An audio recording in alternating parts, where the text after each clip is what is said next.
symbolism. I believe that these people are disciples of the Mysterium. And I believe that the mind, through centuries and centuries and centuries of this kind of orientation, is extremely haunted in ways that we can't even imagine. What we're talking about now, these more obvious spiritualistic aspects, seeing forces, ascended masters, demonic forces, whatever you want to call it, those are just one subcategory or one sub-phenomena within a much larger theme or study of what can only be described as, mysteria. And I believe the philosophers have been haunted by it, the scientists are haunted by it, the religious people of the world are haunted by it, the whole world has it in various ways. In fact, you could almost point out to almost everything that a person is involved in is basically a form of possession. I think it was Jung who said that, look, we are not possessed by creative powers, they possess us. And I know he meant that in both positive and negative ways, and I know he was right.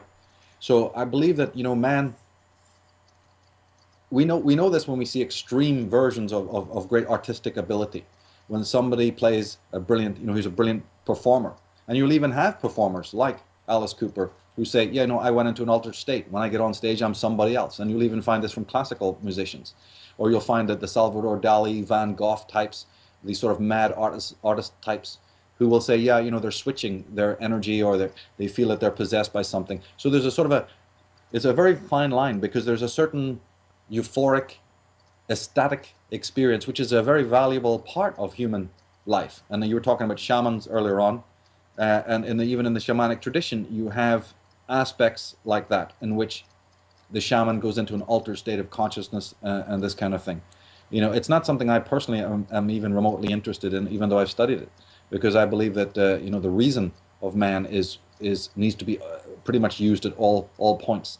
Or at least the vast majority of times in life. This whole possession thing, though, isn't that a Luciferian belief system where they believe that they're being possessed by something? For instance, Jay-Z, he's got his alter ego on stage, and who was the other, the girl that he sings with? Beyonce. Beyonce, yeah, she's got her alter ego. Yeah, she has Sasha Fierce, and she also is called the Queen Bee. And if you look at some of their music videos, you see a lot of Masonic and Luciferian symbolism. Yeah, that's part of the conference we're doing right now. I'm going into that in great depth. This Age of great. Manipulation conference I'm doing here in Europe is featuring very, very deeply into all of this. And I do know that's true about those people you've mentioned. Although when that kind of is a little bit different than what we've been talking about, the kind of alter egos that these people are experiencing, I believe, are the result of mind control. Ah, and I think so too. And the result that the fact that they are actually belong to satanic societies who have really messed with their minds. So again, it's a little bit slightly different. We're talking about independent people who may open up and have these sort of spiritualistic experiences. And again, the line can be kind of blurred if we don't know what we're talking about. In this particular situation, I totally believe that there's a hidden hand at work. In most of these celebrities that are like this, they are not in control at all of their imagery, their stage shows, their stage personas, the various symbolism at all. I think, I've proven to myself, and I hope to other people, that there are these worldwide satanic networks. I've talked about them for years.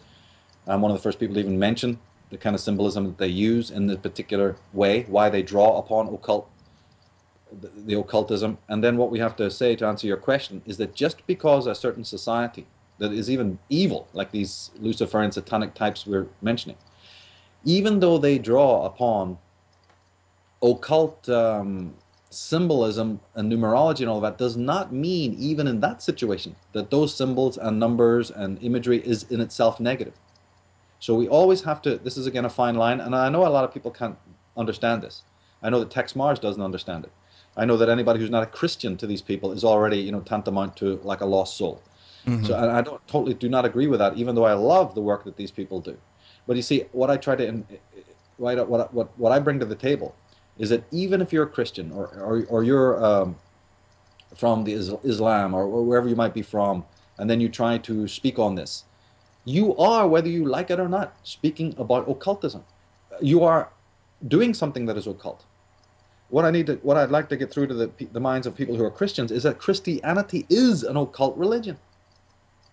And that's what I've pointed out in so many works. And it's basically a fact. It's not separate from that. In fact, one could go so far as to say if you removed the entirely pagan elements from Christianity, and I mean even the Protestant version, there wouldn't be any religion left. And that is a fact.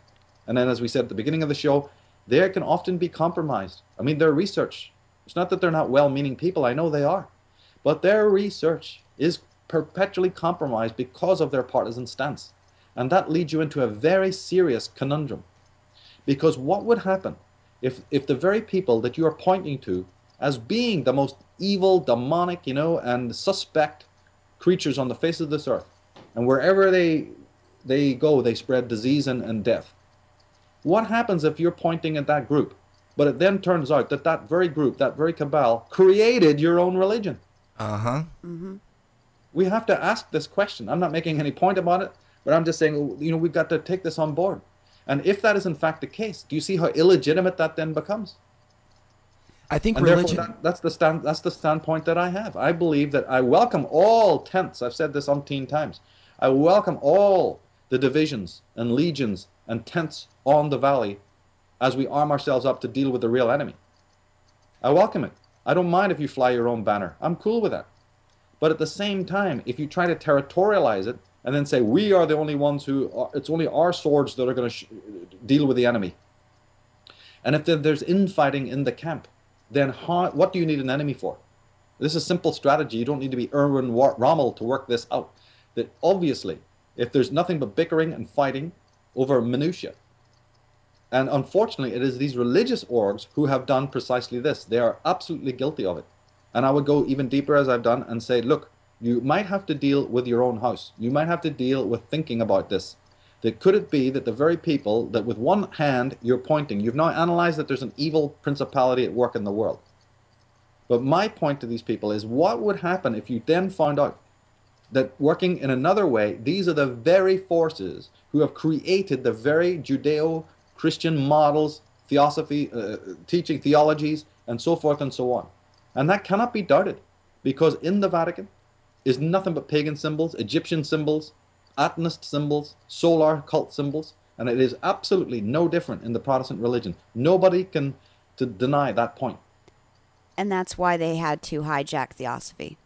Because it's one of the reasons. Theosophy attempts to bring all religions together to try to flesh out what's true and what's not, and bring people to a higher understanding of spirituality. And they had to stop that. Yes, but we shouldn't even use the word religion. Theosophy, by its definition, is anti-religious. She never meant, she had nothing but bad things to say about religion. She had nothing but revelations to speak about the Jews and their false appropriation of not only Kabbalah, which had nothing to do with them originally, their language, their alphabet. Blavatsky, now we're coming to the parts that I have always liked her for. Like I said, I'm not a theosophist. I don't buy into a lot of the Eastern traditions that she was interested in. They're not my cup of tea. But what is my cup of tea, and why I really still respect her, is because she had a lot to say about that. She had a lot to say, and that was very taboo. I mean, you're not going to be a scholar in the turn of the century pointing out to the Catholics and the Jews that very little of what they have is unique. For instance, the mithras, the mitre that the popes wear, that very word mitre comes from Mithra, or Mitra, which is the old solar god, you see, of the Persians. Mm-hmm. Mm-hmm. Kaaba, because this doesn't just go for Christians and Jews. The Kaaba is necessarily a black stone in which all the Muslims will circumambulate around. She points out that is purely zodiacal. The moving anti-clockwise around the black stone is to do with the constellations moving around the Saturn or the sun or what it is. And then she also found out, and it turned out that this was witnessed by an ancient historian called Maximus of Tyre. Maximus of Tyre, people can look him up. He was a famous traveler and historian. He actually said that he had seen the Arabians worshipping their god as a black stone. Thousands of years of tradition he had witnessed before Islam was born. And there's many other instances of the idea of a black stone. The word Peter, which turns up in the Bible, you see, as a disciple. That was a term, Petra or Peter, was used centuries before by the Chaldeans to represent a man who interprets for the truth. We even find it in Egypt as Ta. Blavatsky